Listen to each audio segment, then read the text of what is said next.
One of the things that C Sharp has is these namespaces and other libraries. You can even create your own. That's what DLL files are all about. So here's that program I just created, and by default it brought some of these using statements in. What that means is we're going to use this particular namespace. Let's say this one here. We're going to use the Crestron Simple Sharp Pro device support namespace.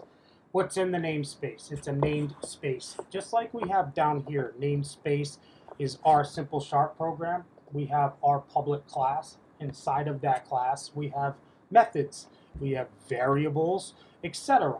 So these are the same exact thing. What this basically is Crestron provides a DLLs, and you can use them. And this is basically a general function of C Sharp and a lot of other programming languages. But you can tap into those. What that is that's already pre-written code. It's compiled into a DLL.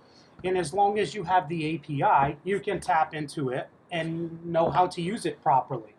So, for example here, what I did is I just went and I want to define an XPanel variable, which is my XPanel for this project. So you see here it's underlined, meaning there's some sort of problem.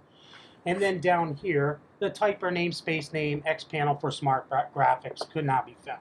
Are you missing a using directive or an assembly reference? Yes.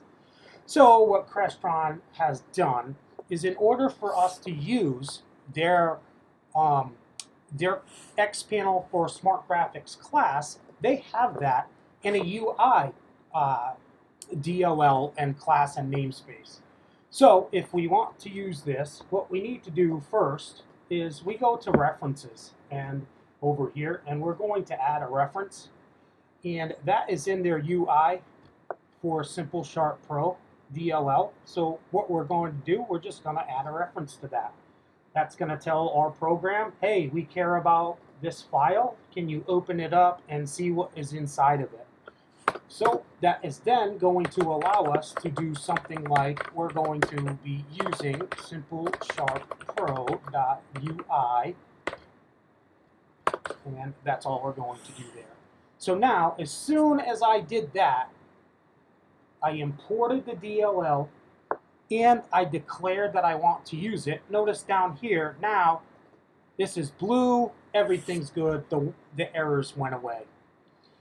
So that's how we tap into these different things, these different objects, classes, and methods to do certain things with Crestron. Whether it's in Simple Sharp Pro or just Simple Sharp, this is what you need to do for certain things. And you need to understand and figure out where certain libraries are, and we'll get into that.